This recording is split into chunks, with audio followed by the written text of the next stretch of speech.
안녕하십니까. 토요 법회를 시작하겠습니다.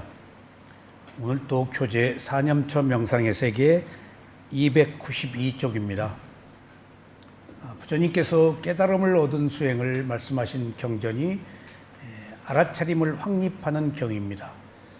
그것을 빨리 연문 사티파타나 수타라고 합니다. 근데 알아차림을 확립하는데 무엇을 알아차릴 것인가가 네 가지 대상을 알아차리는 겁니다. 먼저 몸, 다음에 느낌, 다음에 마음, 그 다음에 네 번째가 법입니다. 법은 마음의 대상입니다.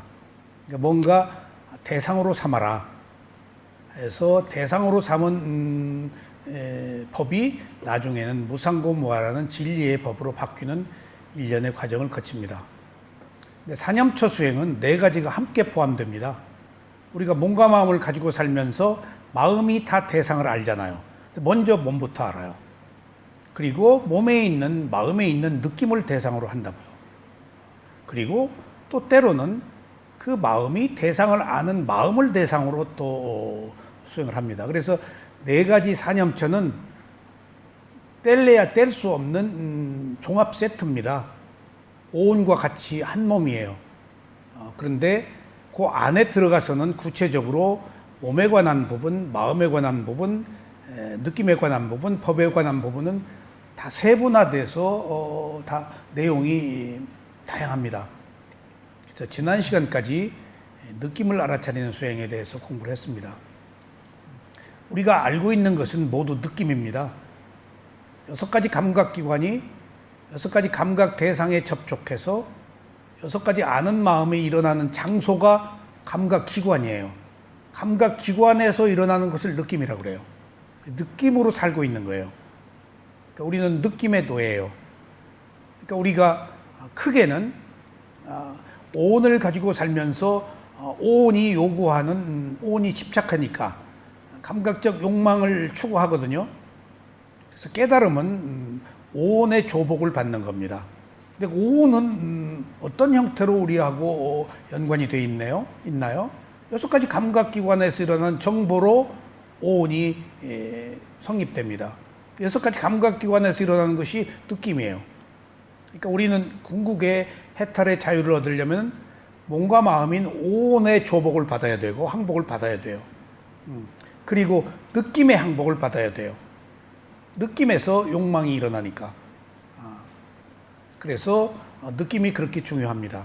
근데 그 느낌의 특징은 일어나고 사라진다는 겁니다. 빠르게.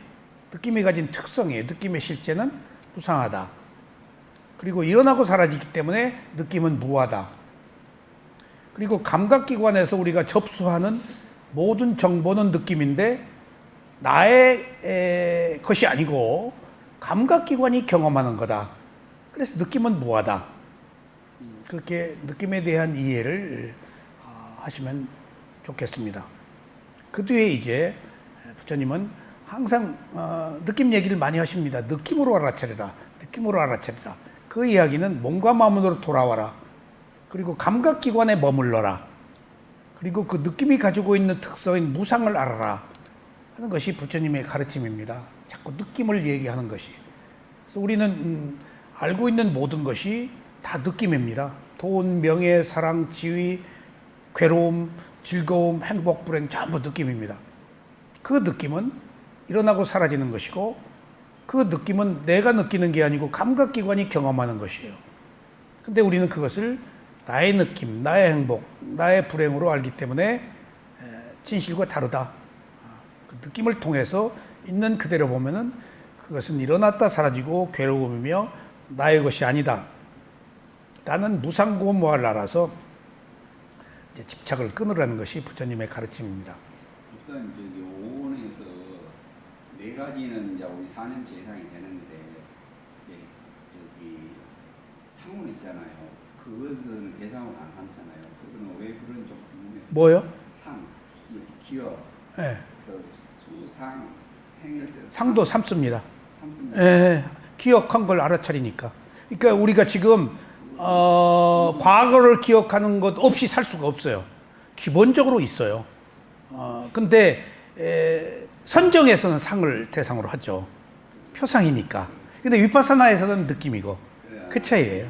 예, 선정에서는 상이고 그 인식 고정관념이니까 상 없이 못 살아요. 기본적으로. 그래서 오늘은 이제 세 번째 사념전용에서 마음입니다. 여러분, 오늘 아침에 제가 오늘 그 토요 법문이 뭘 하는 건가, 뭔가 지난 시간에 중요한 법문이다 해서 오늘 아침에 딱 찾아보니까 마음을 알아차리는 신념처 수행을 할 차례예요. 그래서 제가 몹시 가슴이 설렜습니다. 자, 마음이 모든 일을 합니다. 근데 우리가 여기서 마음을 알아차린다는 이야기는 일하는 그 마음을 대상으로 알아차리는 것입니다. 그러니까 마음이 느낌도 알아차리고 호흡도 알아차리고 대상으로 알아차려서 받아들이는 기능을 하는데, 여기서 우리가 공부하는 신념처는 일하고 있는 그 마음을 대상으로 알아차린다는 겁니다. 좀 어렵습니다. 그러니까 신념처 수행은 특별한 사람들이, 그러니까 신념처 수행이라고 하지 않아도 뭔가 마음이 있으니까 마음은 대상을 아는 기능을 하잖아요. 특히 마음이 마음을 알아차리는 수행을 하지 않아도 이미 마음은 쓰고 있어요. 근데 여기서 우리가 지금 다루는 마음을 알아차리는 수행은 호흡을 알아차려요. 그럼 알아차려서 호흡이 일어나고 꺼지는 대상이라고 마음이 받아들여서 알잖아요. 그럼 이미 마음이 들어가 있어요. 근데 여기서 우리가 말하는 마음을 알아차리는 신념처 수행은, 찌익단 우파사나는 호흡을 알아차리는 그 마음을 알아차리는 거예요. 그러니까 화난 것을 알아차려요. 그럼 마음이 있죠? 근데 마음 보는 수행은 화난 것을 아는 그 마음을 대상으로 알아차리는 거예요. 뿌리로 들어가는 거예요. 마음이 모든 것을 이끈다 했을 때 모든 것을 이끄는 그 마음을 대상으로 알아차린다는 거예요. 왜 어려워요? 그냥 호흡을 알아차리기도 느낌을 알아차리기도 어려운데, 알아차리는 그 마음을 대상으로 알아차린다. 이것을 알미라고 하거나 아는 마음을 안다라고 그렇게 표현하는데 이해가 좀 어려워요. 그러니까 지금 우리가 여기서 다루는 문제는 마음이 일을 하는데 일하는 그 마음을 대상으로 알아차린다는 것이라서 좀 특별해요. 그냥 호흡 알아차리고 느낌 알아차리는 것도 다른 것은, 여기서는 대상이 마음이에요. 그렇게 먼저 전제를 하십시다. 그리고 이제 이 마음을 지난 시간에도 말씀을 계속 드렸는데, 마시에서도 마음을 알아차리는 수행을 말씀하십니다. 알미라고 그래요. 안다. 마음은 대상을 아는 기능이거든요. 불교는 뭐 하는 거야? 아는 거야. 그러니까 마음이 대상을 받아들여서 알아차리는 것을 알미라고 그래요. 근데 마시에서 말하는 알을 저는 거기서 몇 년 동안 수행하면서 두 가지로 해석해서 제가 공부를 했어요. 첫째는 무엇이 잘 되면 잘 되는 것을 아는 마음, 잘 안 되면 안 되는 것을 아는 마음, 뭘 잊어버렸어, 잊어버렸네? 라고 잊어버린 것을 아는 마음, 뭐든지 마음이 일을 하는데 일하는 그 마음을 대상으로 알아차리는 것이 일단 아는 마음, 알미다. 두 번째는 수행자가 대상으로 삼는 것이 몸과 마음이거든요. 그것밖에 없어요. 몸과 마음을 벗어나지 말라고 그러셨어요. 사념처도 몸과 마음이에요. 거기에 몸과 마음이 느낌이기 때문에 느낌이 들어가고 대상으로 삼아야 그게 수행이에요. 그러니까 몸과 마음에 자연스러운 느낌과 수행이라는 대상으로 하기 위해서 법념처가 들어간 것이지 실제로는 몸과 마음밖에 없어요. 그러면 수행을 하면은 제일 먼저 호흡부터 보잖아요. 그리고 움직이지 않고 앉아 있잖아요. 그게 거듭되면은 감각이 없어져요. 집중이 돼서. 그리고 호흡도 집중된 상태에서는 미세해져요. 그럼 먼저 몸의 느낌이 사라져요. 몸에. 그럼 그 뒤에 호흡도 미세해져요. 있기는 있지만은 못 느껴요. 그럼 남아있는 것은 뭘까? 마음밖에 없어요. 그때 마음이 호흡도 보고 느낌도 보다가 호흡도 없어지고 느낌도 없어지니까 알아차릴 대상이 없어요. 그러니까 자연스럽게 마음이 마음을 대상으로 알아차리는 것이 알미예요. 바시에서. 그 쇠우민에서는 아는 마음을 알아차리라 그렇게 얘기를 해요. 근데 그게 어려워요. 그걸 이해하기가 어려워요. 설명해도 잘 몰라요. 그 이유를 오늘 공부하는 거예요. 왜 우리가 어려운가? 그러니까 저는 이제 마음이 볼 게 없기 때문에 마음이 마음을 대상으로 알아차리는 수행을 했어요. 근데 이론적으로 제가 확신이 서질 않았어요. 하긴 했어요. 근데 하기는 했는데 그것을 설명할 수가 없었어요. 그냥 하라고 해서 했어요. 그리고 그대로 그냥 나갔어요. 근데 그것을 들어서 설명할 수가 없었어요. 나중에 생긴 마음이 먼저 있는 마음을 봐라, 마음을 새로 내라 하는 이론적 배경이 없었어요. 그걸 나중에 쇠우민에 가서 배웠어요. 그러니까 탁, 그거였네. 그러니까 처음에 밑도 끝도 없이 움직이는 물질, 분명한 그 몸의 대상을 보다가 마음이 마음을 대상으로 알아차리니까 거기서 제가 헤맸어요. 그리고 뭘 꾸미고 만들고 왜곡하고 그래서 상기가 왔어요. 아는 마음을 알아차리는 그 상태를 이론적으로 충분히 이해하지 못해서 그래서 몸 없어지고 몸에 느낌 없어지고 호흡 없어지는 단계까지 가는데 그래서 마음이 마음을 알아차리는 단계까지 사람들이 가지를 못하고 거기서 다 좌절하거나 수행을 포기하거나 삿된 길로 들어가요. 마음을 알아차리는 수행을 못하기 때문에 꾸미고 만들고 그것을 그 이론적으로 설명해 줄 사람이 없어요.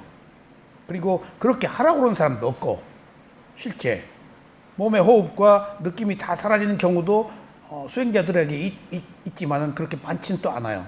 집중이 고도화된 상태가. 어쨌든지 저는 그런 과정을 거치고 마음본 수행을 이미 했는데 쇠우민에 가니까 본격적으로 마음보는 수행을 얘기를 하는데 마시에서 알미라고 한 걸 쇠우민에서는 아는 마음을 알아라. 그러니까 이제 헷갈린 거예요. 다른 얘기인 줄 알았어요. 그래서 나중에 통역을 통해서 털어놓고 오픈을 했더니 똑같은 말이다. 알미나. 그러니까 그냥 알면 명쾌해서 두 가지라고 그랬잖아요. 무엇이 잘 안 되면 안 되는 것을 아는 마음, 잘 되면 되는 것을 아는 마음, 그리고 마지막에 몸의 느낌과 호흡이 사라졌을 때, 볼 게 없을 때 마음이 마음을 아는 마음, 그게 알매 두 가지 유형이에요. 그거 외엔 다른 거 없어요. 근데 쇠우민에 와서 이제 아는 마음을 알아라 그러니까 이게 문장이 헷갈리고 혼돈이 왔는데 나중에 통역이 그것이 그러니까 노팅하는 것을 워칭하는 거다. 그러니까 딱 그냥 명쾌하게 들어오더라고요. 그러니까 알아차리고 있는 것을 아는 마음. 그러니까 보세요. 아랫배 호흡을 알아차리죠. 그럼 마음이 일로 갔을 거 아니에요. 갔으니까 알죠. 근데 이제 거기서는 호흡을 알아차리고 있는 그 마음을 알아차려라. 그러니까 마음이 일로 가고 마음이 호흡을 알아차리고 있으니까 일로 가잖아요. 근데 마음이 호흡을 알아차리고 있는 그 마음으로 가라 하니까 전면이고 이 호흡이 여기 와서 뜨더라고요. 위치만 바꾼 거야. 그러니까 이런 디테일한 문제를 설명을 못 해요. 그래서 노팅하는 것을 워칭하는 거다라고 하니까 제가 그렇구나. 그리고 나서 이제 하루 종일 아는 마음만 알아차려라. 그러니까 그때 지금 내 마음이 무엇을 하고 있나 알아차리고 있잖아. 근데 다시 한번 마음을 새로 내서 지금 내 마음이 무엇을 하고 있는가 워칭을 노팅을 하고 있는데 워칭이 하나 들어가니까 너무 대상이 밀밀하고 그걸 한문으로는 성성적적사고 그러는데 난 귀신 붙은 줄 알았어요. 막 확 깨어 보이고 투명하고 밀밀하게 다 보이는 거예요. 소고기 2 플러스요. 플러스가. 그러니까 플러스 알파로 알아차림이 집중이 더 하나 붙은 거예요. 그러니까 명쾌하더라고. 이게 성성적적하다는 그런 말이구나. 그리고 나서 특별한 체험을 해서 이거 봐라. 이게 아는 마음을 아는 상태를 딱 그 마음을 보니까 막 뭔가 확연히 다 드러나고 뭐가 이치가 다 보이고 전에 없이. 그러더니 이제 하루 종일 그렇게 보라 그러니까 이게 틀린 게 아니구나. 그것이 특별한 거라서 좋은지 틀린지 몰라요, 처음에는. 스승이 점검을 해줘요. 하루 종일 그렇게 봐라. 그래가지고 그때부터 이제 마음 보는 수행을 조금 심하게 했어요. 그러자 생긴 문제들이 지나치게 마음만 가지고 마치 그게 상근기처럼 남들이 하지 못하는 것이고 내가 오랫동안 수행을 해서 어렵게 얻은 그 정신적 단계이기 때문에 최고 아니에요. 마음이 마음을 하는 거. 그 시체 말하면 그 최고의 집중의 상태. 근데 그때 내가 공중에 떠 있는 것을 느꼈어요. 수행이 불완전하고. 그래서 우리 스승한테 그 얘기를 했더니 깜짝 놀라면서 사념처 수행을 해라. 왜 못 보는 걸 소홀히 하냐? 라고 느껴서 사념처의 균형이 비로소 필요하다는 걸 그때 알았어요. 그때 이제 제 경험이 이목고라든가 뭐 무자라든가 어떤 화두를 드는 것이 마음을 아는 대상을 붙잡고 있는 것과 같은 것일 수 있겠구나. 여기 땅에 떨어져서 여기 딛고 서 있는 몸이나 몸에서 일어나고 호흡보다도 딱 그냥 이거 세워라 내워라 하고 그러니까 뭔가 조금 그 불균형이 생기고 조금 그 하초가 부실하고 공중에 떠 있는 느낌이고 뭔가 조금 그 여의치 않더라고요. 전에는 아주 그 집중이 완벽했는데 그래서 내가 수영민 사야도 뭐 그 얘기를 했더니 호흡을 중요히 여겨라. 몸에 기본을 거기서 삼아라. 그래서 저도 그때부터 이제 전면에서 마음자리에서 빠리목강으로 호흡을 보다가도 약하면 얼른 몸으로 오고 왔다 갔다 했어요. 그래서 사념처가 왜 중요한가, 사념처가 함께 있어야 되는구나 하는 것을 알았는데 여기서는 항상 모든 것을 마음자리에서 알아차리라는 의미로 말씀드리는 거 아니에요. 수행 뒤에 얘기할 때 그런 디테일한 문제는 자기 설명드릴게요. 근데 오늘 지금 여기서 제가 말씀드리는 내용은 마음에 대한 모든 것을 망라한 이야기예요. 그러니까 여기서부터 마음을 이해해야 마음본 수행을 제대로 할 수가 있어요. 여기서 이해 못하면 기초가 없으면 마음본 수행 못해요. 마음에 대한 확고한 이해가 필요해요. 마음이 무엇인지 알아야 돼요. 그래서 오늘 이 법문을 하기에 앞서 제가 오랫동안 똑같은 법문을 계속 해왔거든요. 근데 전에 없이 할 때마다 내가 조금 더 깊게 들어가요. 더 아는 게 많아져요. 얼마나 공부가 되는지 몰라요. 지금 그 수요일 날 12연기어 위파사나에서도 실청정과 16단계의 지혜를 제가 좀 계속 강의를 하고 있는데 내가 다 법문했던 것이고 알던 건데 새로운 것들이 너무 많이 드러나요. 그리고 연계가 되고 그래서 그랬구나. 공부가 조금씩 갈수록 저도 깊어지고 있어요. 그러니까 괜히 내가 여기서 말한다고 다 아는 거 아니거든요. 경전에 있던 이야기들 내가 조금 첨삭해서 한 내용인데 있던 얘기도 지식이지 내 수준의 완전 지혜는 아니잖아요. 근데 이제 이 지식이 지혜로 바뀌는 과정을 제가 느껴요. 이랬었네. 이렇게 중요한 얘기였네. 그리고 알았다가 또 잊어버렸다가 또 알으니까 또 새롭고 그래서 계속 공부를 해야 되겠구나. 끊임없이 같은 것을 되풀이해야 되겠구나. 라고 해야 돼요. 아까 그 스님들이 법구경 다 외웠다가 나중에 잊어버린다고 그랬잖아요. 그래서 명작도 3번 읽어야 된다는 거예요. 그러니까 학교 다닐 때 있고 대학교 다닐 때 있고 사회에 나와서 있고 근데 한 번 읽고 말잖아요. 성인이 돼서 읽는 명작은 학생 때는 그 깊이를 모르잖아요. 근데 성인이 돼서 읽는 명작은 훨씬 작가의 의도를 더 우리가 접근할 수 있었을 텐데 이 공부도 끝이 없는 것이구나 하는 걸 제가 느꼈습니다. 그래서 이 마음 보는 수행은 제가 기록이 없습니다. 마음 보는 수행에 대한 기록이 4념처에 10념처 나와 있는데 2페이지밖에 안 돼요. 부처님이 마음 보는 수행에 대한 얘기가 그 2페이지가 16가지, 8가지 쌍으로 이런 마음이 있다라고 한 거 외에는 더 깊게 안 들어가셨어요. 근데 이제 대중들이 마음 보는 수행이 어렵기 때문에 부처님이 구색으로 마음본 수행을 필요해서 꼭 넣으셨지만은 우리는 오늘부터 경전에 있는 16가지의 그 단순한 마음이 아닌 마음이 무엇인가에서부터 그럼 아비담마로 들어가야 돼요. 그리고 그 마음본 수행을 어떻게 할 것인가, 실천적 체험, 그런 것들을 한번 함께 공부를 해보시겠습니다. 근데 여기서 제가 아비담마 논장을 공부할 때 마음이 뭐다라고 이야기를 들었는데 그렇게 중요하게 여기질 않았어요. 근데 아비담마에 있는 기본적인 마음에 대한 이야기가 필요해요, 다. 그것을 이해해야 비로소 마음에 대한 접근과 이해가 가능해요. 그러니까 마음이 그렇게 어려운 것이라는 말입니다. 그래서 마음에 대한 기본적 이해를 충분히 가져야 돼요. 그리고 미얀마에서도 마음본 수행을 지도하는 스승이 유일하게 쇠오민 사야도이십니다. 물론 마시에서도 하죠. 근데 구체적으로 실천 방법이나 마음에 대한 것을 계속해서 주지하지는 않으세요. 그냥 또 마음 보라 그러시지. 근데 이제 쇠오민에서는 10년차 수행을 깊게 공부를 하기 때문에 10년차 얘기를 계속 합니다.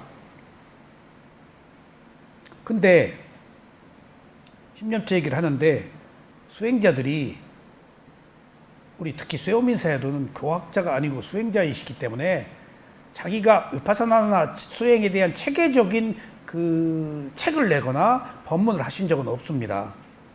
마시 사야도는 하셨어요. 완벽한 교학자의 수행자니까. 근데 보통 수행자들이거든요. 수행자들은 그냥 수행 얘기하고 법문 한두 마디 하지 구체적으로 그렇게 책을 낼 정도로 설명하지 않으세요. 큰 스승들, 수행자들 책 낼 하등의 이유가 없어요. 법문하는 거 모아놓은 것이 책일 수 있어요. 오떼자니아도 아마 그럴 거예요. 저도 쇠오민의 스승들 책 냈지만은 여러 가지 법문 모아서 조각 모아서 저 책으로 낸 거예요. 그러니까 마음에 대한 부분도 알파 오메가 시작부터 끝까지 어떻게 하라는 얘기 없어요. 그래서 제가 거기서 3년 동안 공부하면서 내가 요약을 한 것이 있는 마음 알아차리기, 일어난 마음 알아차리기, 하려난 마음 알아차리기, 아는 마음 알아차리고 4가지로 요약해서 체계화한 것도 처음으로 한 거예요. 그냥 쓱쓱 그렇게 체계화 되어 있지 않아요. 그래서 지도하는 데도 없고 체계적으로 가르치는 데도 없다는 사실을 먼저 이해하셔야 돼요. 그러니까 이제 여기서 차분하게 한번 공부를 해보자고요. 여기서 목사님, 여기서 이제 그 아라운드 4가지 종류가 있답니다.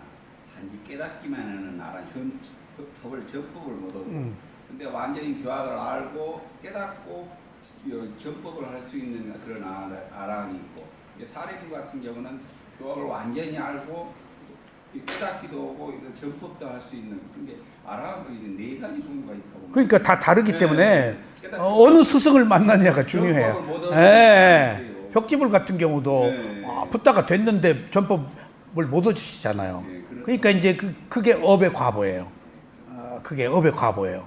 그러니까 사리불 같은 분들은 같은 목갈라나 존자보다 똑같지만은 최고로 소승한 공덕 쌓은 분이지. 사리불 같은 경우는 완벽히 갖추어졌으니까. 그러니까 그걸 그 차이가 옳고 그름을 떠나서 선업의 공덕의 문제로 드러난 결과이기 때문에 그거 그대로 받아들여야 돼요. 그래서 이제 보세요. 그래서 지금 마음 보는 수행을 제가 이렇게 이론적으로 교학적으로 체계화할 수 있었던 것도 불교 방송에서 4념처 수행을 강의를 하게 돼서 10념처 부분이 있어서 제가 다 이 기록을 꺼내서 체계화한 거예요. 10념처 부분이 있어. 그렇지 않으면 지금도 못 썼을 거예요. 어려워서. 그리고 더 완벽하게 틀린 얘기가 없이 하려고 내가 완벽하지 못하잖아요. 그래서 계속 미루었을 거예요. 미루다가 죽었을 거예요. 미루다가. 제가 그냥 한 번에 완전히 대한민국을 휩쓸려고 그냥 똑딱 소설 하나로 이 양 낼 거 완벽한 소설을 내려고 미루다 못 냈어요. 제 체험이에요.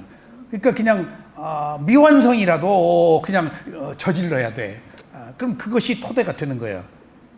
그러니까 불교 방송에서 12연기 제가 법문 몇 달 했고 사념처를 했었기 때문에 10년처가 있잖아. 이때다 하고 기회를 잡아서 낸 것이기 때문에 왠가 하면 원고 쪽이잖아요. 그래서 새벽 3, 4시밖에 못 잤어요. 그때 방송 원고할 때. 일주일 분량을 글로 써가지고 하루에 녹음하고 일주일 동안 들었거든요. 또 일주일 분량 녹음할 원고를 일주일 내내 썼어요. 하루에 몇 시간도 못 자고. 특히 그래서 이 마음보는 수행에 대해서 제가 이런 그 서머리, 마음에 대한 요약을 할 수 있었던 거예요. 다행히 제가 배웠으니까 스승한테. 그러니까 조금 남보다 더 접근할 수 있었고, 또 아비담마 논장을 제가 읽었었어요. 2번이나.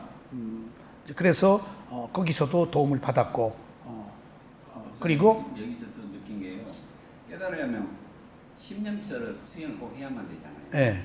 근데 좀 느낀 게 10년처는 테크닉이 상당히 중요하다는 생각이, 테크닉에 대한 게 좀 앞으로 좀 합사님께 좀 이렇게 그러니까 언급을 하고, 그거 아니면 못 들어가요. 네, 마음 수행을 하려면 테크닉이 좀 있어야 되고 집중이 좀 깊어야 해야 된다는 거. 그러니까 그 집중이 깊은 것이 전제적 그 얘기 여기서 나와요. 왜냐하면 내가 마시에서 4년간 선정 수행을 했기 때문에 바로 마음 볼 수 있었던 거야. 선정 수행 안 하면 집중이 안 되면 못 봐요. 비물질이니까. 예. 그래서 오늘 우리가 공부하는 이 내용은 쇠우민과 아비담마 논장과 모곡사야도의 여러 스승들의 가르침을 종합한 내용입니다. 다행히 또 모곡사야도가 마음본 수행을 하셨어요. 정말 대단하신 분이에요. 정말 아비담마의 대가가 마음본 수행, 느낌본 수행을 하셨어요. 그게 미얀마예요. 미얀마 그렇게 대단한 나라예요.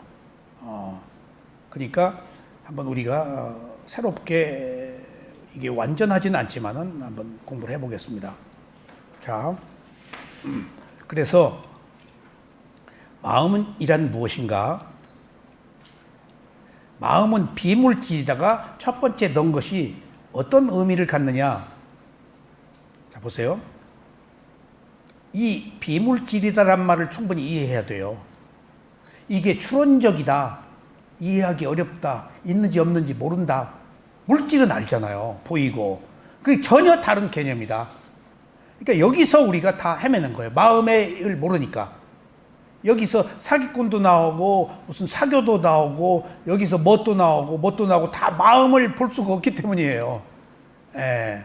속았다 하는 것도 그 마음을 보지 못하기 때문에 마음은 비물질이니까 몰라요. 그리고 그 마음이 같은 마음이 아니야. 요건에 따라서 다른 마음이야. 그러니까 이 마음이 비물질이라는 말이 주는 의미를 한번 살펴보자고요. 마음에 대한 분석은 우리들의 잘못된 견해를 바로잡는 데 목적을 두고 있습니다. 부처님이 왜 마음을 분석하셨을까? 마음을 잘못 알고 있다는 거예요, 우리가.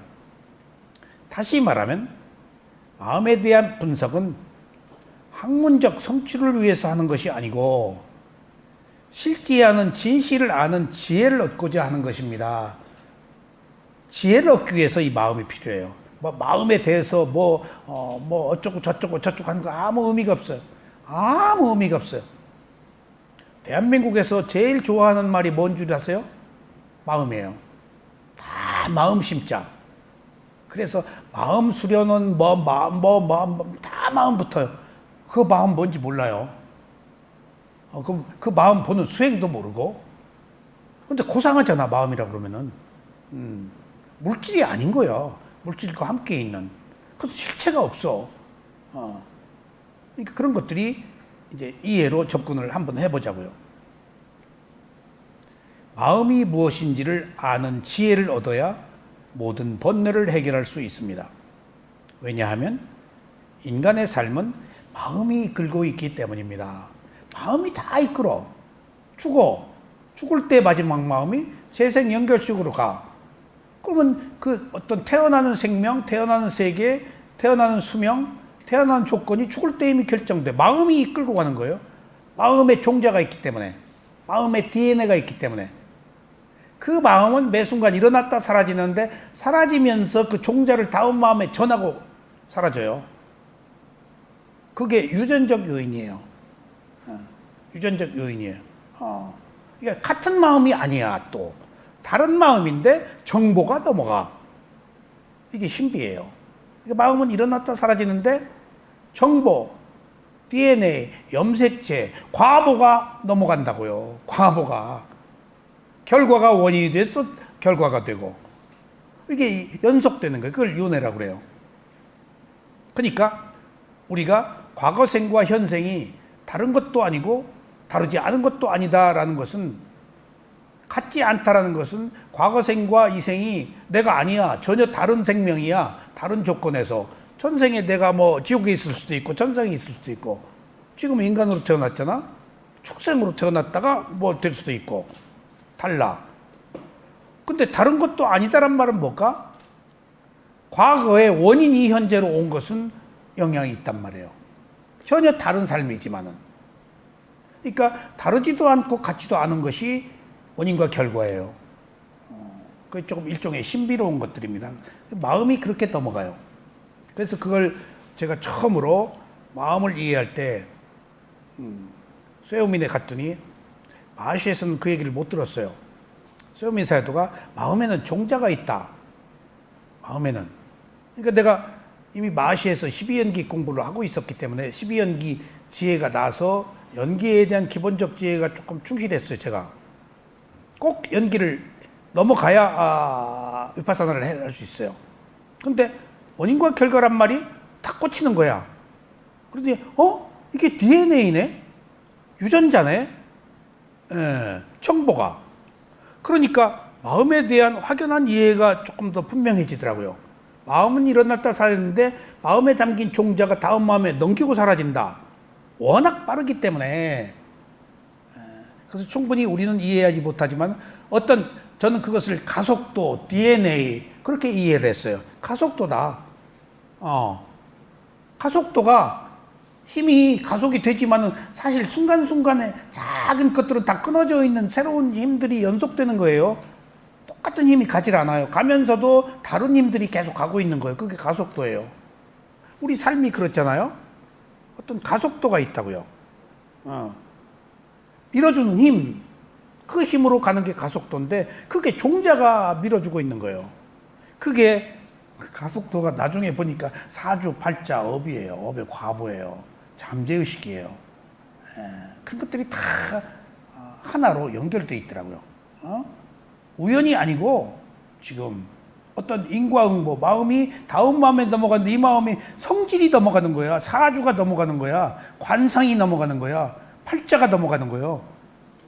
그게 그러니까 이 세상이 복잡한 것들을 단순하게 확연하게 보려면 원인과 결과로 이해하면 빨라요.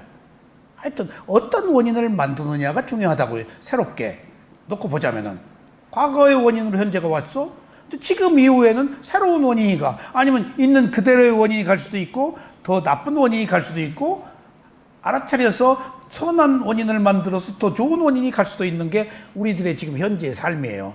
인간만 바꿀 수 있는 인간만의 사명이에요. 이게 우리가 수행을 해야 되는 이유예요. 더워도 오기 싫다가 연천에서 여기 오는 건 다 뭔가 하나 그래도 건지려는 선업의 공덕 때문에 가까막 하다가. 그럼 목사님 나이 들면 좋아질 거 하나도 없는데요. 네. 단지 좋아지는 것은 마음이 지혜가 좋아지는 겁니다. 나이 들어서 좋아질 수 있는 거는 마음의 지혜. 그 이제 마음 네. 나이 먹어서 좋은 것은 네. 객기 혈기가 없으니까 부단히 이제 막 일탈을 하고 반발하지 않고 이제 힘에 맞게 조금 그 주의를 기울이는 거예요. 그러니까 뻗치는 힘이 없으니까 주어진 힘을 다소곳하게 받아들여서 나이 먹어서는 종교 생활을 해야 돼요.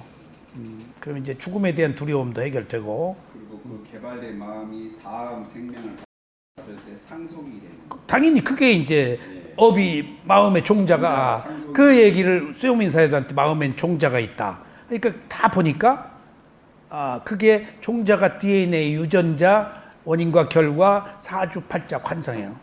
그게 생각이에요. 그러니까 다 동의어예요. 어제 오늘의 문제가 아니에요. 그게 연속되고 있어요.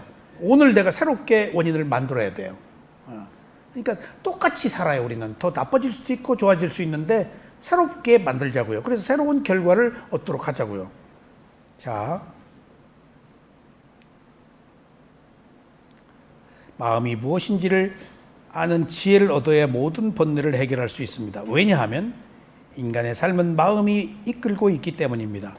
그래서 마음에 대한 바른 이해가 있을 때 비로소 현상을 바르게 보는 지혜가 나 모든 괴로움에서 벗어날 수 있습니다.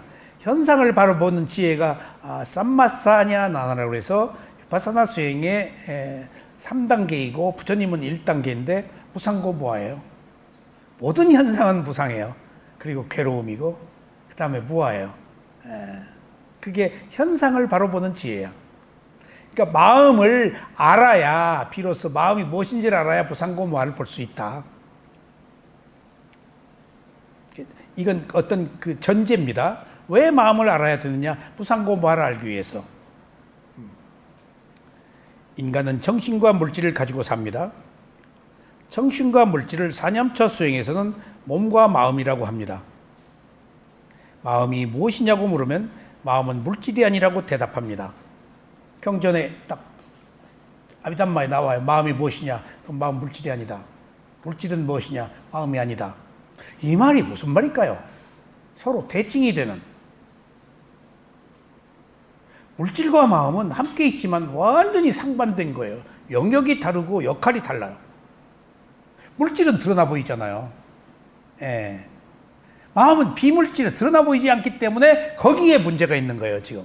우리 몸에 있는 여러 가지 박테리아, 균, 뭐 이런 것도 우리 몸도 이해 못 하잖아요.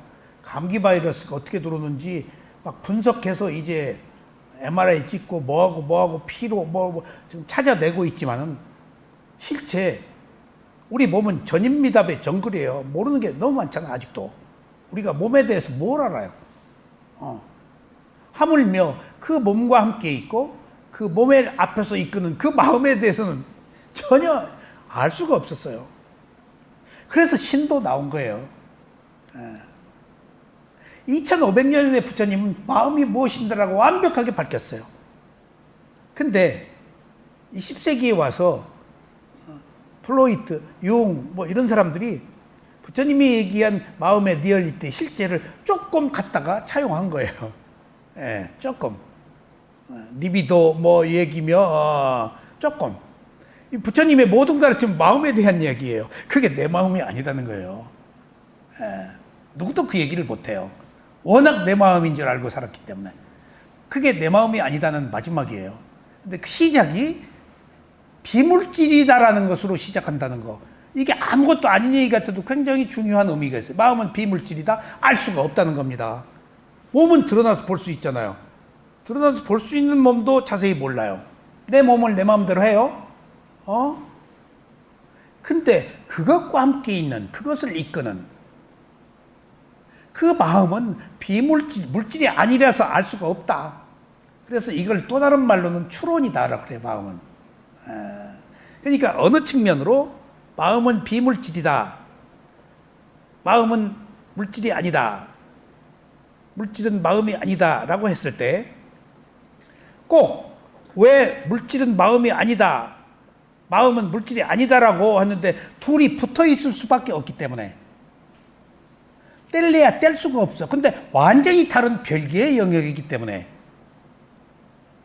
그러면은 여기서 중요한 거예요. 알 수 없는 마음을 알려면은 비물질인 마음을 알려면은 어디서부터 알아차려야 될까? 물질에 근거해야 돼요. 그러니까 마음은 비물질이라는 게 물질을 전제한 거예요. 아셨어요? 아무것도 없는 마음을 어디서 찾아요? 마음에 대한 근거를.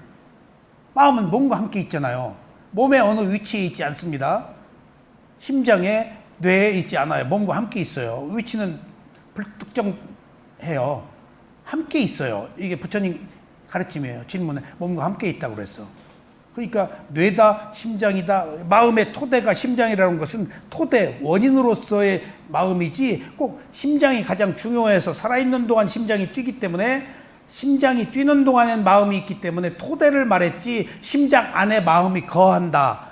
작은 몇 미리 공간 안에 있다라는 것은 후기 잘못된 학설이에요. 그게 뭐 구사론이나 뭐 이런 데서 그런 얘기 나올 거예요. 심장의 자궁 그거 틀린 얘기입니다. 함께 있다고 부처님이 분명히 얘기하셨어요. 뇌나 그 가슴에 있지 않다라고 그러셨어요. 그래서 그게 빠리목강 전면이에요. 아는 마음. 그러니까 마음이 있는 곳에 몸이 있는 곳에 마음이 있는데 우리가 그 마음을 어디다 가는 곳에 있어요. 가는 곳. 여기다가 마음이 있고 여기다 가면 있고 가는 곳에 있어. 그러니까 여기서 마음은 물질이 아니다.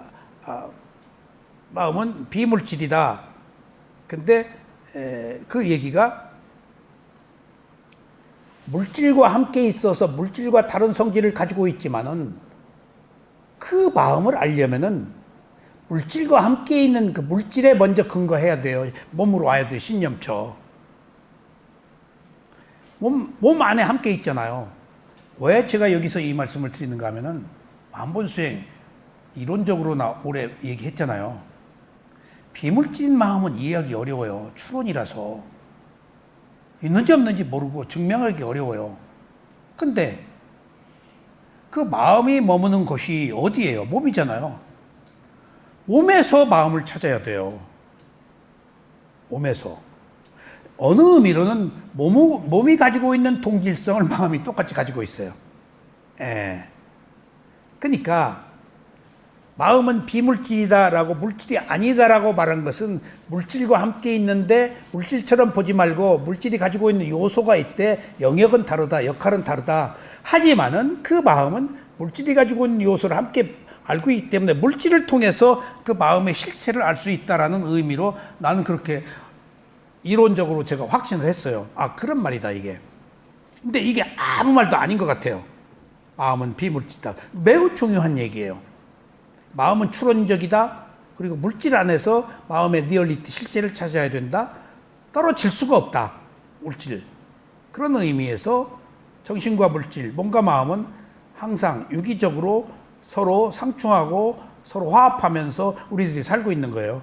그러니까 어느 한편에서는 마음을, 어느 한편에서는 몸을 함께 봐야 돼요. 자, 인간은 정신과 물질을 가지고 삽니다. 정신과 물질은 사념자 수행에서 몸과 마음이라고 합니다. 마음이 무엇이냐고 물으면 마음은 물질이 아니라고 대답합니다. 다시 물질이 무엇이냐고 물으면 마음이 아니라고 대답합니다. 이게 아무것도 아닌 이야기인데 상호적이고 서로 가지고 있는 요소들이 같고 다른 면은 또 완전히 다르고 같은 면은 동질성이 있다. 이것을 구별하라는 얘기예요. 물질 안에서 마음을 찾아야 돼요. 마음 안에서 물질을 또 찾아야 되고 서로 다른 게 아니에요. 그래서 사념처예요. 이처럼 정신과 물질은 함께 있으면서 서로 같지 않고 각각의 기능을 합니다. 그러므로 정신은 정신의 영역이 있고 물질은 물질의 영역이 있어서 상호작용을 합니다. 그래서 정신은 물질이 아니고 물질은 정신이 아닙니다. 하지만 함께 있어. 그리고 무상고무하는 물질이나 정신이나 똑같아. 그러니까 동질적인 요소와 이질적인 요소들이 함께 모여있기 때문에 그것을 잘 우리가 선별해서 이해해야 돼요. 우리가 몸과 마음을 내 몸과 마음이라고 생각하지만은 사실은 단순한 정신적 현상과 물질적 현상일 뿐입니다. 태어나서 다 내 몸이라고 알았지. 다 너가 있으니까. 너는 부르귀한 명칭이고 뭔가 구별은 해야 되잖아. 1, 2, 3, 4, A, B, C, D 구별은 해야 되잖아. 그 구별하기 위해서 관념적으로 타이틀을 붙인 단어가 여보, 당신, 우리가 오랫동안 사유다 보니까 진짜 내가 있는 것이라고, 내가 소유하는 것이라고, 내 마음대로 할 수 있는 것이라고 관념적으로 우리가 확대 해석한 거예요. 그러고 살아요. 그게 관념이에요. 실제로는 내 마음대로 못 하잖아요. 실제의 마음은, 실제의 몸은 내 마음대로 못 하는데 관념의 나는 내 마음대로 다 할 수 있다라고 생각해요. 내가 소유할 수 있다고 생각하고. 이런 간격의 차이를 누구도 줄일 수가 없어요. 부처님이 메디테이션, 명상을 통해서 비로소 밝힌 거예요, 이게. 명상을 통해서밖에 못 밝혀요. 그러니까 몸과 마음을 일단 와봐. 와보니까 내 마음대로 안 되네. 뒤집어지고 변하고. 그러니까 이거 봐라. 내 마음대로 될 줄 알았더니 하니까 정신과 물질이 따로 작용을 하고 그리고 마음도 내 마음대로 안 되고 몸도 내 마음대로 안 돼. 이거 봐라. 내 마음대로 되는 거 하나도 없네. 어떤 원인과 결과 조건들이 일련의 과정을 통해서 진행되고 있다라고 아는 것이 부처님의 명상을 수행을 통해서밖에 알 수가 없어요. 하나 피조물로 구성되어서 몸과 마음이 결합되어서 내가 있어서 사는 줄 아는데 다 틀린 얘기네. 근데 들여다 놓고 수행을 하다가 보니까 전혀 내 마음대로 안 되는 거예요. 통증에 대해서, 졸음에 대해서, 망상에 대해서. 호흡 보는 것도 몇 번 못 봐. 내 마음이 있다면 내 마음대로 봐야지. 그게 내 마음이냐고. 그래서 수행에서 드러나는 불편부당한 거, 수행이 잘 안 되는 거, 여러 가지 변화, 그런 극심한 고통들을 통해서 실제의 그 모습을 보는 거. 그리고 나서 내 마음대로 안 되네. 현상계의 어떤 질서를 이제 발견하기 시작하는 거예요. 그래서 처음에 움직이지 않고 좌선 중에 앉아 있는 것이 온갖 쑤시고 졸리고 통증을 견뎌야 되는 이유도 그 견디는 것이 내 마음대로 되지 않는다는 어떤 확신, 진실을 보기 위해서 안 움직이고 있는 거예요.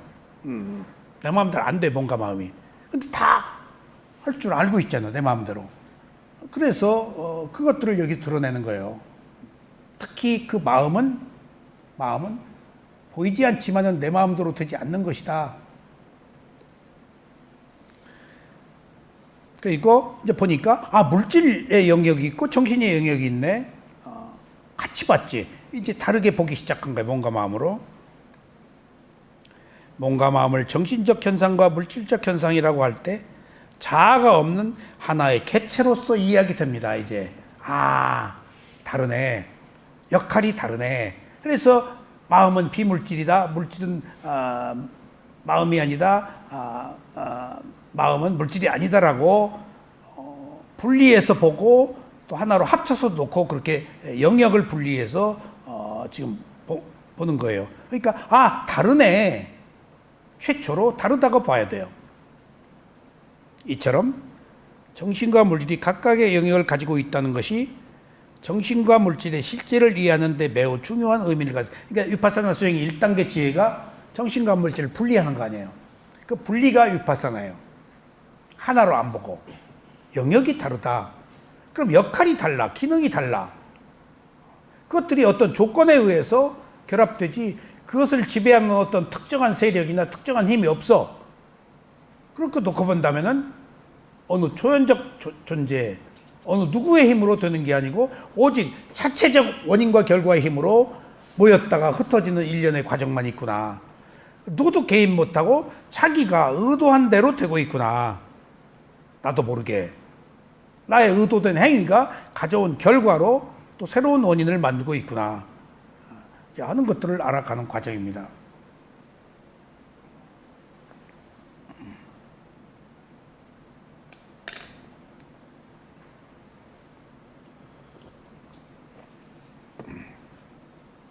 조금 어렵더라도 이해를 해 주십시오. 왜냐하면 어려워도 들어야 합니다. 어렵다고 거절해버리면 알 수 있는 기회가 없어요. 저도 똑같은 것을 계속하면서 더 깊게 들어가요. 몰라도 그냥 들으셔야 돼요. 그리고 이 수준을 처음부터 알 수가 없어요. 알 수가 없다고 안 들어요? 듣다 보면 조금씩 알아요. 그러니까 그 기회를 놓치지 마세요. 어렵다고 생각하지 마시고 이런 말도 있네. 그랬었구나. 뭔 말인지 모르겠지만은 그럴듯해. 라고라도 생각하라고요. 왜? 이게 부처님 말씀이니까. 부처님이 거짓말 하시겠어요? 그래서 부처님이 지옥 있다는 얘기를 제가 처음부터 믿었는 것이 부처님이 거짓말 할 뿐이 아닌데, 난 처음부터 믿었어요. 그리고 한 가지, 오늘 또 누구를 만나서 저희 할머니를 얘기를 들었는데, 할머니가 그렇게 저희 할아버지는 참봉이셨는데 그렇게 유순하고 그렇게 이조의 여인이야, 조선의 여인이야. 그냥 순종하고 그래서 우리 고모부가 늘 우리 할머니를 부처님 가운데 토막, 우리 고모부는 장로인데 어떻게 우리 자기 장모님이지? 자기 장모님, 우리 할머니는 부처님 가운데 토막, 부처님 가운데 토막 늘 그랬어요. 그러니까 나도 모르게 부처님은 양심의 상징으로 어려서부터 부처님 하면 양심의 상징, 가운데 토막이니까 우리 할머니 같이. 근데 우리 할머니는 순진하기만 했지 지혜는 없잖아요. 근데 부처님 가운데 토막이라고 그래서 장로가 우리 고모부가 과거에 그 중앙고보 나오셨는데 외정 때 똑똑하세요. 그러니까 나도 모르게 부처님은 양심의 세력으로 그리고 나서 미얀마에 가서 처음으로 테라와다 상조부 불교의 부처님을 말씀을 들으니까 정말 가운데 토막이에요. 자기 잘난 체 안 하고 그리고 매우 보편타당한 진리를 가르치고 그리고 다 받아들이고 다 이해하고 완성된 사람이야. 옳고 그름이 없어. 선악을 떠난 분이야. 그러니까 하나하나가 특정한 특화된 것이 아니고 다 균형되고 알맞게 이해시키고 그러니까 스승의 법문과 내 수행을 통해서 부처님을 조금씩 알아가는데 시쳇말로 매우 철학적이고 매우 사상적이고 매우 종교적이고 매우 인간적인 모든 것들을 갖추고 있더라고요.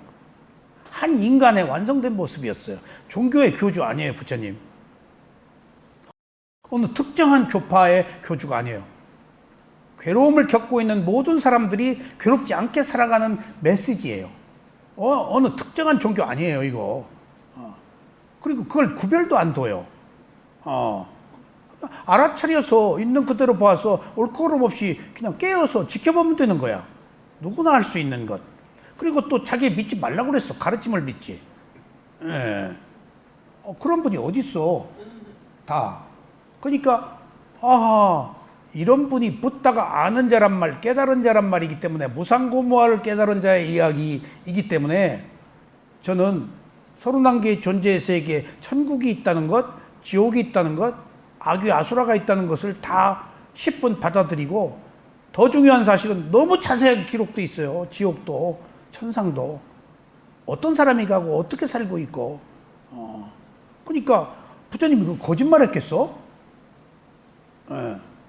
그러니까 연천 지옥이 있다고 믿어? 천국은? 믿을 똥 말 똥 아니면 믿어? 믿는데 아직 확신 안 서지? 아니 그거는 믿는데 그게 제 괴로움을 해결하는 별로 도움 안 돼. 별개의 걸로 별개야. 말씀하셨으니까 그러니까 그런 여러 가지 세계에 갈 수 있다라는 전제가 필요하지. 부처님이 31개의 존재의 세계를 설명하려고 법문한 거 아니야. 윤회하는 세계에 31개가 있다라고 그러셨어. 더 재밌는 것은 윤회하는 세계가 31개지 31개 넘어 있는 세계는 있을까 없을까? 있다는 얘기야. 근데 윤회하는 세계를 벗어나기 때문에 상관이 없는 거야, 우리하고. 적어도 우리 우주야. 그 31개의 존재의 세계가 우리 우주거든.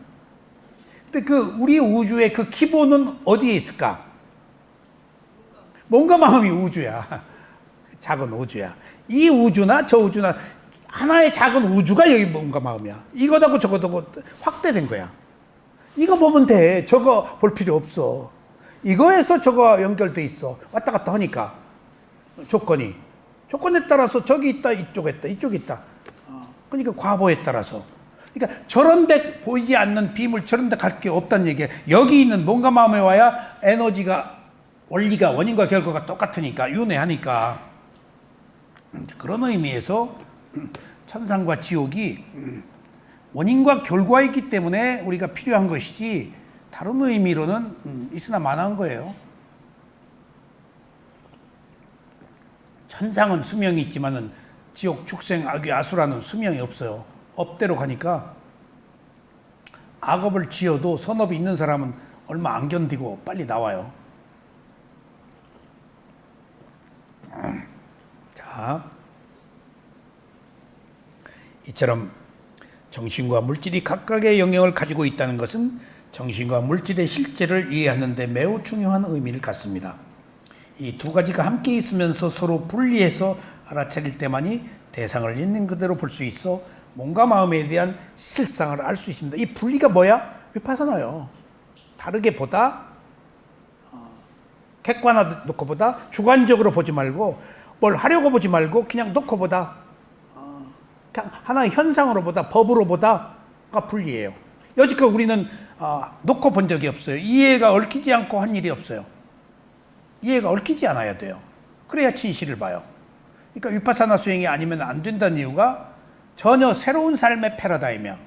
살아보지 않은 뭔가 단지 있어서 한 적이 없어. 그러니까 보시할 때도 그냥 필요해서 한 적이 없어. 어떤 조건들이 붙잖아요. 우리가 기대하는 마음. 근데 부처님의 순수한 가르침에서는 맥없이 단순하게 놓고 봐라 하는 것들이 그래야 너머에 있는 무상고무화를 볼 수 있기 때문이에요. 사실은 무상고무화하는 게 최종적 목표예요. 사물의 이치이기 때문에 그때만이 보인다는 거예요. 그렇지 않으면은 결론을 얻고 마침표를 찍고 자아가 들어가 버리잖아요. 내가 뭔가를 얻으려고 할 땐 자아가 들어가잖아요. 그리고 마음이 밖으로 나가면 자아가 내가 본다가 들어가 버리잖아요. 자기 몸과 마음 볼 때 나 없이 봐요. 몸과 마음 볼 때 크게 밖에 있는 것보다 바라는 게 적어져요. 그래서 몸과 마음이에요. 그리고 우리들의 모든 괴로움은 몸과 마음에 생겼기 때문에 그 해답은 몸과 마음을 어떻게 하느냐에 따라 달려 있어요. 밖에서 구하지 마세요. 누가 줘요? 내 몸과 마음으로 인해서 생긴 거잖아요. 그럼 해결 장소가 내 감각기관이에요. 감각기관에서 괴로움이 생겼어요. 보고 듣고 냄새 맡고 하면서부터. 그러니까 그 장소에서 알아차림이 있으면은 도둑놈이 안 들어와서 청정해질 때 내가 치유가 되는 거예요. 몸과 마음에서밖에 치유가 안 돼요. 그런 의미를 가지고 있어요. 마음은 비물질이기 때문에 물질처럼 볼 수가 없습니다. 아셨죠? 볼 수가 없기 때문에 비물질이라서 볼 수 없는 것을 존중하고 이해하는데 그 실제 성향, 그 품성, 내용은 몸에서 찾아야 돼요. 몸이 무상고무하잖아요. 마음도 똑같아요. 그러나 마음은 물질과 함께 있으면서 물질을 이끕니다. 비물질인 마음은 보이지 않지만 실제합니다. 마음은 보이지 않기 때문에 추론적입니다. 그러므로 마음에 대한 진실은 지혜가 있는 자에 의해서만이 그 모습이 밝혀질 수 있습니다. 만약 지혜가 없다면 마음에 대한 잘못된 추론들이 얼마든지 가능합니다. 그러므로 마음에 대한 진실이 왜곡되기 마련입니다. 자, 보세요. 사교가 왜 생겨요? 진리가 왜곡돼 있잖아요. 뭔가 기복적으로 바랐잖아요. 마음이 무엇인지를 모르기 때문에 의존적인 데서 오는 어떤 그 문제들이에요. 뭔가 기대했다고요. 현재의 그 고통을 벗어나기를, 내세를. 그거 빠져요. 지금 고단하니까, 힘들으니까. 근데 마음을 보면은 나도 내 마음 의지 못하고 남도 남의 마음 의지할 마음이 없어요. 누구한테도. 누구 마음에 의지를 해요? 그러면 신도 마음이 있을 거 아니에요. 하느님도 마음이 있을 거 아니에요. 마음은 똑같아요. 매 순간 변해. 하느님의 마음이라고 해서 예를 들면 인간의 마음과 달라? 어떻게 달라? 생명인데? 구조적으로 마음은 일어났다 사라지는 건데 하느님 마음은 안 일어났다 사라져? 그러니까 그것은 만드는 거예요. 창조주는. 우리가 모르니까, 마음을 모르니까, 절대적인 것에 의지하니까 마음이 매 순간 변한다 그러니까 모든 것이 무상한다, 항상하는 게 없다 그러면 신이 들어올 수가 없어요. 여기서부터 리얼리티, 실제가 드러나는 거예요. 예. 그러니까 우리가 가시적으로 괴로워서 뭔가 만들어 놓고 뭐 설화라든가 박역거세라든가 당군이라든가 이런 뭐 설화 있잖아요. 그거 다 초월적 존재의 힘을 빌려서 뭔가 지배하기 위한 하나의 수단으로 각색된 거 아니에요? 통정녀 마리아 잉태되어 나신 거나 부처님 태어나서 일국으로 가지고 내가 최고라고 하신 말씀이나 똑같은 얘기 아니에요? 그게 말이나 돼요? 근데 우리는 미혹하기 때문에 그런 얘기로라도 어떤 성자들의 가르침, 절대적인 가르침을 이제 받아들이도록 일종의 강요하는 어떤 과정들이겠죠. 근데 그런 거 딱 깨놓고 마음이 원래 내 마음이 아니라고 할진데 모든 생명은 자기 마음이 아니기 때문에 자기 마음대로 안 된다는 거예요. 조건이 결정하지. 어떤 조건을 만드느냐. 그 조건이 과보심으로 우리를 지배하고 살고 있다라고 이해하셔야 돼요. 그러니까 내 마음 아니에요. 마음은 있는데. 근데 보이지 않기 때문에 오랫동안 나라고 알고 살아왔기 때문에 철석같이 내 마음이 있는 줄 아는데 마음은 있어요. 근데 내 마음대로 안 되는 마음이에요. 그게 마음일 뿐이야. 그런 차이를 우리가 구별해야 돼요. 유신, 몸은 있죠? 몸이 있어요, 없어요? 유신은 맞아요, 틀려요? 유신견 하면은 틀려? 유신견이 붙으면 내 몸이라는 견해, 유심, 마음은 있어요. 근데 유심견 하면 내 마음이라는 견해, 현자가 붙으면은 삿된 견해, 잘못된 견해가 붙어서 자기가 꾸며서 만드는 것이다. 몸과 마음은 있는데 매 순간 변하는 생멸하는 마음, 조건에 따라서 변하는 마음, 어떤 조건을 만드냐에 따라서 그 마음이 달라지고 몸도 달라진다 하는 것들이 부처님의 가르침의 핵심이에요. 근데 우리는 항상하기를 바라고 절대적인 바라기 때문에 뭔가 만들어 놓고 의지해 조금 살지. 이 삭막한 세상에서 알 수 없는 미래에 뭔가라도 의지해서 거기에 잠시라도 안식을 얻고 하는 것도 때로는 필요하겠죠. 그게 개정에서 정까지야. 근데 해는 팍 깨부수고 그냥 낱낱이 그냥 드러내가지고 파헤쳐서 진실을 깨닫는 것이 해고, 정에서는 의지하고 믿고 윤회하고 하는 것이 지금 이거 아직 그 단계 업의 공덕 인연에 따라서 정에 머물 것인가 해에 머물 것인가 자기 업의 과보지 누구도 선택 못해요. 누구도 시키지 못해요. 자기가 하는 거예요.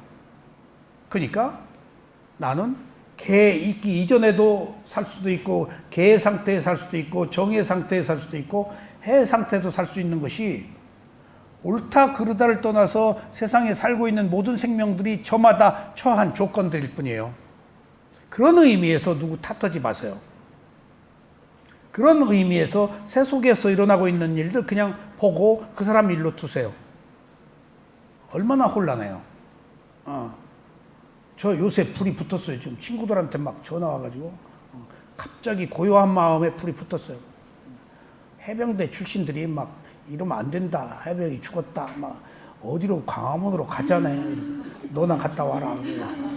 흥분하고 뒤집자 뭐 말도 안 된다. 그래서 이렇게 나는 저것도 업이다. 그리고 그렇게 그 단결하는 해병대가 요새 해병대 차체대에서 싸움이 일어났어요. 정의를 살리려고 하는 사람, 우회로부터 받아가지고 이것을 봉합하려는 사람, 그걸 신랄하게 지금 비난하고 있더라고. 당신들 우회에서 싸움 시켜가지고 너들끼리 치고받고 하는데 정신 차려라. 그러니까 그런 것들이 어떤 절대적인 힘, 그런 것들에 의해서 좌지되는 것이 세속이에요. 세속은 원래 그래요. 세속이 원래 그럴진데 그것은 세속에 사는 사람들의 일이야. 그 답도 없어. 힘센 놈이 이기는 거예요. 정의가, 세속의 정의는 출세간의 정의하고 달라요. 힘센 놈이 이겨요. 역사가 그렇잖아요. 역사가 힘센 놈이 이기지. 다 힘센 놈 조아리고 그런 거 아니에요. 근데 출세간은 다르다는 얘기. 지금 우리는 출세간을 얘기하는 거야. 힘의 우위, 옳고 그름, 괴로움, 뭐 행복, 그런 것은 세속적 문제예요. 출세간은 무상고부할 알아서 모든 것이 덧없고 괴로움이고 나라고 할 게 없으니까 하나의 현상으로 보고 낱마로 이해하고 그런 애라고 내가 동요, 고요함이 흔들리지 않는 거예요, 지금. 근데 약간 해병대라고 그러니까 나도 약간 흔들렸어. 오랫동안 귀신 잡는 해병, 뭐, 한 번 해병이면 영원한 해병이다. 하도 그렇게 세뇌돼가지고, 그 또한 무상의 한 과정일 뿐이야. 그러니까, 누가 광화문 가자고 그러는데, 안 간다 그러면 너 배신 때렸다 그럴까 봐서 다 법문 있어. 갔다 와. 그랬습니다. 그런 것처럼 이 새 속에는 답이 없어요. 선악이 있고 옳고 그름이 있기 때문에 출세간에만 답이 있어요. 그 출세간은 우리가 어떻게 들어가죠? 있는 그대로 보는 거예요. 옳다 그러다 않고 하나의 현상으로. 그게 법념처예요. 그렇네? 근데 무슨 풀떼죽 같고 속 빠지고 뭐 바람에 흔들리는 사람 같지? 이게 가장 부처님의 마음이야. 뭐 때문에 괴로워? 뭐 때문에 괴롭냐고? 자아가 있어서 괴롭잖아. 아이덴티티가 있어서, 나라고 하는 게 있어서, 움켜쥐고 싶어서, 모든 게 무상하고 덧없는데 내 것 아닌데? 이거 계속 무상고마를 들어야 돼요. 듣고 또 듣고, 듣고 또 듣고. 그것밖에 없어요. 너무나 오랫동안 우리는 자아를 가지고 살아와서 마음이 비물질이기 때문에 물질처럼 볼 수 없습니다. 그러나 마음은 물질과 함께 있으면서 물질을 이끕니다. 비물질은 인 마음은 보이지 않지만 실제입니다. 마음은 보이지 않기 때문에 추론적입니다. 그러므로 마음에 대한 진실은 지혜가 있는 자에 의해서 그 모습이 밝혀질 수 있습니다. 그러니까 마음은 아무나 못 봐요. 만약 지혜가 없다면 마음에 의해서 잘못된 추론이 얼마나 가능합니다. 사기꾼. 그 다음에 종교 지도자들이 같이 자살하고 종교 지도자라는 이름으로 혹세무민하고 종교자들이 전쟁 범죄자들이에요. 무섭습니다. 종교. 보세요. 가만히 보면요. 노조가 근로자의 권익을 위해서 보호된 하나의 조직이잖아요. 노조에 해병대가 들어갔다 하면 완전히 달라져 버려요. 못 깨요, 그건. 해병대로 결속된 그 노조는 피를 나눠요. 거기에 하나가 더 들어갔다 하면 이건 왕이야. 하나가 더 들어간 게 뭐죠? 하느님 들어가면 완전히 닫아버려요. 하느님의 정이야. 회사 죽고 사는 거 아무 상관없어요. 오직 하느님. 무서워요. 제가 회사 하면서 그런 어떤 종교를 믿는 사람, 지도자, 근데 딱 와서 기도부터 하고 섬뜩해요. 기도부터 하고 얘기를 하면은 하느님의 이름으로 말아. 내가 아무리 옳은 얘기해도 소용없어. 그러니까 하느님의 말씀이 정이야. 근데 그 하느님의 말씀이 지정이야. 하느님의 이름을 빌려서 말하는 지이익이야. 집단적 이익. 그러니까 하느님의 이름으로 한 개인의 집단적 이익을 추구하고 있는 그런 무지가 어디 있어요. 맹목적이에요. 그러니까 거기서 우리가 역기능과 순기능이 있어요. 우리가 수행을 해서 있는 그대로 본다는 것은 어떤 의미가 있느냐? 두 가지 이익과 손실의 기능이 있어요. 여러분들, 우리는 어떤 일이든지 어떤 종교, 어떤 사상, 어떤 그릇, 어떤 물질, 어떤 철학 다 역기능과 순기능이 다 있어요. 근데 거기에 이기적 자아가 들어가면은 역기능으로 다가요. 인류 역사가 다 좋은 것들을 역기능으로 작용시킬 거예요. 물론 순기능도 따라가요. 자기 이해가 얽히면 역기능이에요. 종교 이름으로 전쟁을 벌이잖아요. 그리고 하느님 이름으로 사람을 죽여요. 인류 역사가 다 영웅들이 전쟁 범죄자들이에요. 다 어디 가면 동상 세워놨어요. 숭배하잖아요. 사람 죽인 사람을. 참혹하게 거기 죽음을 당한 사람들은 생각 못해요?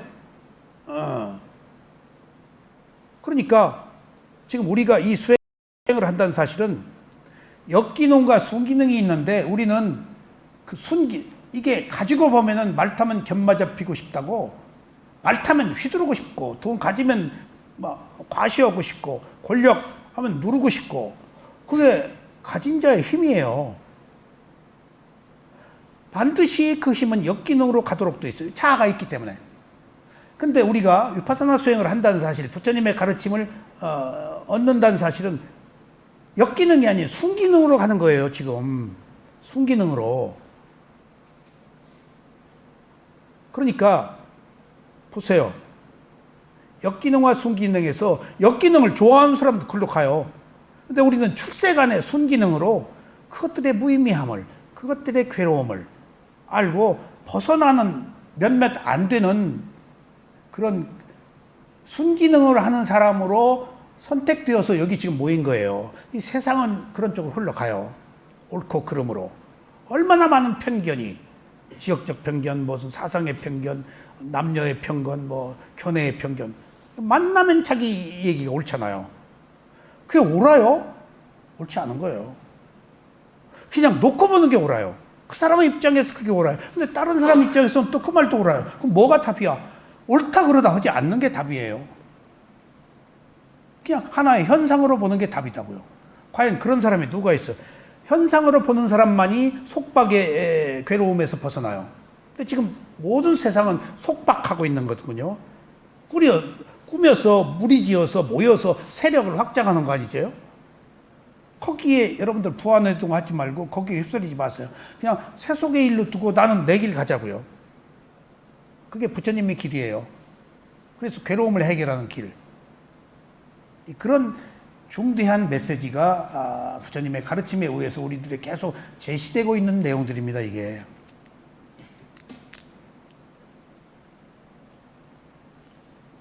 그 중에 대표적인 것이 마음이 항상하다는 것과 나의 마음이라는 것입니다.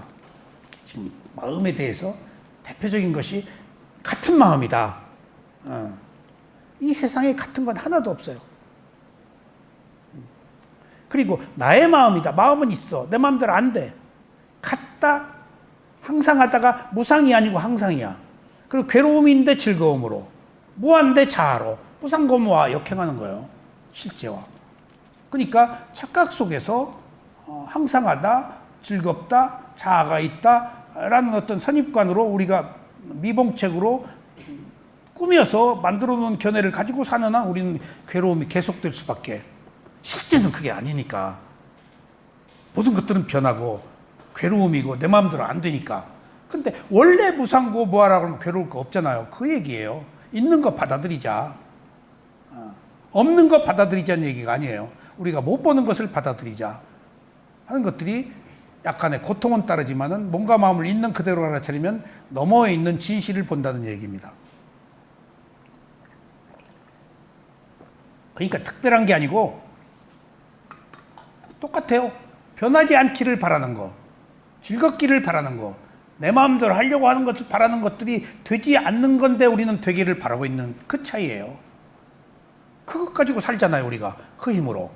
그래서 그게 안 되면 기분 나쁘고 화를 내고 진실을 못 보는 거죠. 그래서 수행을 하는 거예요. 몸과 마음을 앉아서 알아차려 보니까 내 마음대로 안 되잖아요. 그래서 몸과 마음이 가지고 있는 그대로의 진실을 조금이라도 볼 수 있는 기회를 얻는 거예요. 그 고통 속에서. 마음이 항상하다면 죽어서 몸만 바꾼다는 환생이 되기 때문에 무상의 진리가 성립될 수 없습니다. 그리고 마음은 내 마음이라고 하면 자아가 있다는 것으로 무엇이나 내 마음대로 할 수 있어야 하지만 그렇지 못합니다. 내 마음이라는 견해로 인해 집착을 해서 괴로움에서 벗어나지 못합니다. 마음이란 공기와 같은 것입니다. 우리는 공기가 있어서 살지만 공기가 있는지 알기가 어려운 것처럼 마음도 역시 마찬가지입니다. 이처럼 물질을 이끄는 마음을 바르게 알지 못하면 잘못된 견해가 생겨서 어리석게 살아야 합니다. 모든 생명의 윤회가 바로 마음이 무엇인지를 알지 못해서 하는 것에서 기인하고 있습니다. 그리고 모든 생명의 괴로움이 바로 마음이 무엇인지를 알지 못하는 데서 온 결과입니다. 마음을 아는 것이 마음인데 또 다른 마음이 있는 줄 알아. 그게 구사론에서 우리들이 잘못 전해진 마음이야. 육식, 칠식, 팔식이 있어 또 다른 마음이 있는 줄 알아요. 똑같은 마음이에요. 마음의 힘이 좀 다를 뿐이야. 똑같은 마음이야. 마음은 대상을 아는 기능 뒤에 나와요. 마음은 비물질이다. 마음은 대상을 아는 기능을 한다. 마음은 매 순간 변한다. 이런 기본적인 이해가 전제되면 우리가 마음에 대해서 이해가 좀 가능해요. 그럼 마음에 대해서 이해가 가능하면은 마음 가지고 이러고 저러고 안 해요. 그냥 놔둬요. 가령 저는 어느 경우에 호흡을 봐요. 그럼 호흡을 보다가 탁 오른쪽 어깨로 탁 갔어. 근데 여기 집중이 잘 됐어. 왼편 어깨로 탁 갔어. 그러면은 그런 경우에 왼편 어깨로 탁 갔어. 그럼 보통 호흡을 오래 보기를 원하기 때문에 탁 한 것을 끌어내려. 배로. 내릴 수도 있고 간 곳에 가서 볼 수도 있어요. 근데 제 경우는 이 수행 방법이에요. 마음이 일로 갔어. 그럼 배와 달라. 마음이 간 곳에 가서 알아차려요, 저는. 왜? 일은 뭐가 해요? 마음이 거기가 관심이 있어서 갔어. 그럼 마음을 배려하는 차원에서 그냥 간 데서 알아차려요. 너 왜 그랬어? 하고 억압하면은 마음이 반발력이 생겨. 그냥 가서 마음대로 적당히 그 기능, 왔다 갔다 하는 기능을 존중해줘. 이리로 탁 갔어. 그럼 그냥 가줘. 가면 안 된다, 안 해. 예. 그런 것들을 다 정리해 놓고 보면 자연스럽게 또 아래로 와. 그리고 전면으로 오든가. 구속하지 않았을 때. 그러니까 그 순간 구속했을 때와 구속하지 않았을 때 내 마음이 스스로를 속박했느냐, 자유로웠느냐 하는 문제가 수행에 굉장히 그 중요한 의미로 남아요. 지혜가 열리는 과정도 그렇고. 속박하지 않았기 때문에 법의 성품을 훨씬 더 빨리 봐요. 그리고 맡겨요, 마음에. 적당히. 그리고 마음이 과거의 일에 대해서 막 괴로움 때문에 부끄럽고 얼굴이 화끈거리고 막 그냥 죽을 똥이야. 그러면 안 돼. 나 터치 안 해. 어떻게? 아이고, 그랬었어, 마음이. 그걸 기억하고 계셨구나, 마음이. 그간에 얼마나 괴로웠어, 그 마음 때문에. 그리고 그걸 기억해서 괴로워하는 그 마음을 위로해, 나는. 그러면 안 돼. 야, 그거 과거야. 그 내 마음 아니야. 나 안 그래요. 그랬었구나. 몰랐네. 그 마음이, 내 마음이 그렇게 그런 것에 걸려서 속박에 괴로워하고 있는지를 몰랐네. 라고 내가 그 마음을 위로해줘요. 스스로. 이런 마음이 하니까. 그런 의미에서 마음이 모든 것을 이끄는데, 마음을 보는 수행은 마음을 이끄는 그 마음을 배려해주고 이해해줘서 적당히 마음의 기능에 동조할 필요도 있다는 얘기예요. 탁! 그러면 안 돼! 하고 막 아랫배로 갖다 놓고, 그러면 안 돼! 하고 전면으로 그러지 말란 얘기예요. 자연스럽게 흐름, 어떤 변화가 왔으면 변화를 함께 타자는 얘기예요. 갔으면 간 대로, 왔으면 온 대로.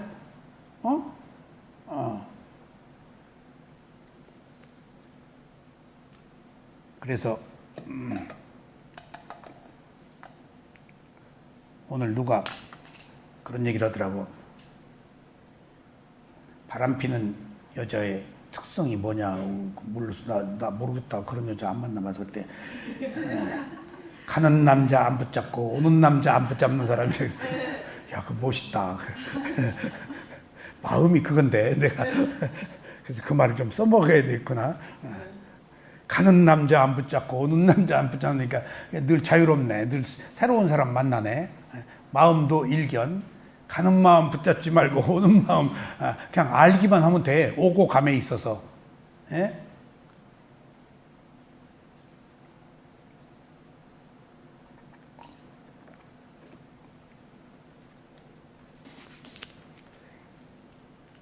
이처럼 물질을 이끄는 마음을 바르게 알지 못하면 잘못된 견해가 생겨서 어리석게 살아야 합니다.